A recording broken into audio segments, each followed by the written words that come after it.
Friends, স্বাগত জানাই সবাইকে বিজয়া কুকিং অ্যান্ড ফুড স্টেশনে। ফ্রেন্ডস, আজ আরেকটা রেসিপি নিয়ে এসেছি। তো রেসিপিটার নাম হলো মিষ্টি আলুর মনমোহিনী।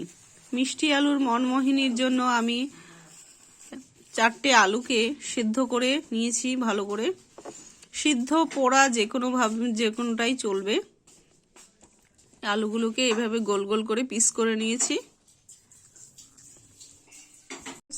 আলুটাকে আমি শিরাতে ডোবানোর জন্য তাই পরিমাণ মতন দিয়ে দিলাম জল।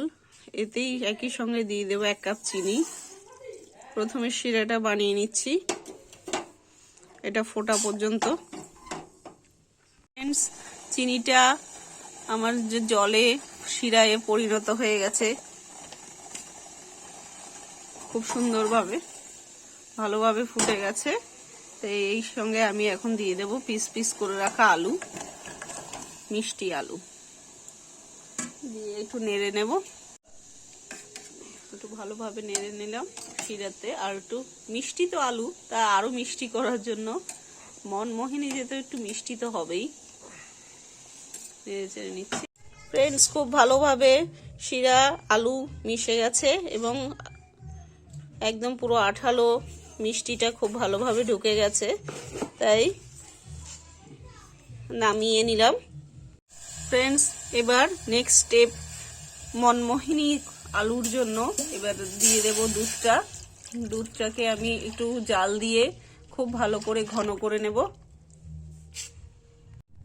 ফ্রেন্ডস, মনমোহিনীটা একটু পিঙ্ক কালার করার জন্য আমি ন্যাচারাল কালার নিয়েছি, কালারটাকে একটু জলে নিয়েছি। এই কালারটা আমি বিট দিয়ে বানিয়েছিলাম আগে, তাই আমি রেখে দিয়েছি। এটা 1 সপ্তাহ থেকে 1 মাস পর্যন্ত রাখা যায় এই বিটের কালারটায়। এটা দিয়েই আমি ন্যাচারাল কালার হিসেবে ব্যবহার করব। আমার দুধটা খুব ভালো করে ফুটে গেছে।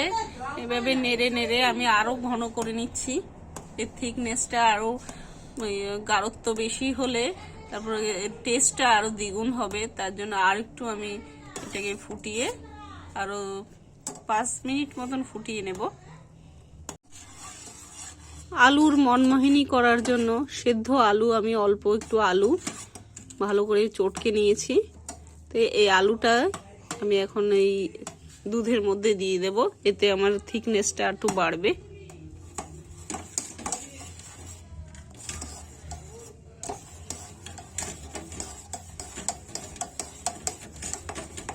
এইভাবে ভালো করে নেড়ে নেড়ে নেড়ে নেড়ে দুধের সঙ্গে আলুটাকে ভালো করে মিশিয়ে নেব। এর সেন্টটা ভালো হওয়ার জন্য আমি 3খানা এলাচ একটু ভালো করে থেতো করে এবার গুঁড়ো গুঁড়ো করে এভাবে দিয়ে দেব। ফ্রেন্ডস, খুব ভালোভাবে আমার আলুর যে মোহিনী করেছি সেই মোহিনীটা কমপ্লিট রেডি হয়ে গেছে। এই অবস্থাতেই আমি এখন আলুর উপরে দিয়ে দেব। সম্পূর্ণ আলুর উপরে দুধের ক্ষীর মোহিনী দিয়ে দেব।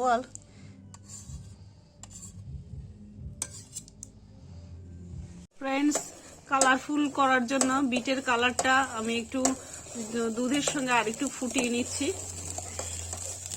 খুব সুন্দরভাবে ঢেলে নেব।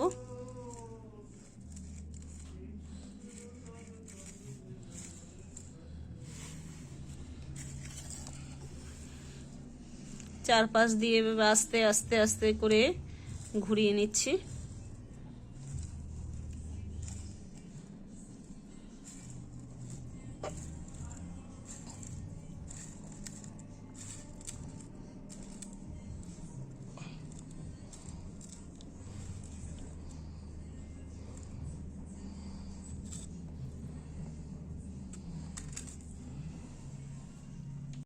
আমার মনমোহিনী আলুর মনমোহিনী রেডি।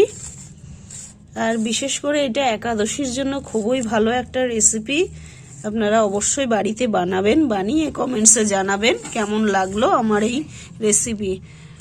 তাহলে দেখা হচ্ছে আরো নিত্য নতুন রেসিপি নিয়ে নেক্সট ভিডিওতে। আর যদি ভালো লাগে তাহলে অনুরোধ রইল সাবস্ক্রাইব করে দেবেন।